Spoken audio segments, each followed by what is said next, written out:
আমরা সিদ্ধান্ত গ্রহণ করছি 12 তারিখের নির্বাচনে বাংলাদেশের মানুষ ধানের শীষকে নির্বাচিত করলে, ধানের শীষের প্রার্থীকে নির্বাচিত করলে সারা বাংলাদেশে 10,000 টাকা পর্যন্ত যে কৃষি ঋণ আছে, সেই কৃষকদের সেই 10,000 টাকা পর্যন্ত কৃষি ঋণ আমরা মওকুফ করতে চাই। সকল কৃষকের 10,000 টাকা পর্যন্ত কৃষি ঋণ ইনশাল্লাহ আমরা মওকুফ করতে চাই।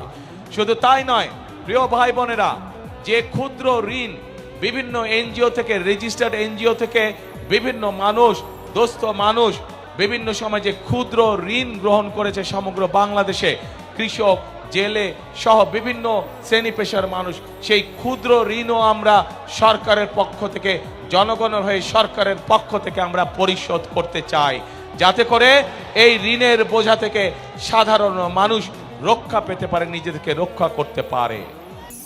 আপনারা দেখছেন ওপেন মিডিয়া সেল।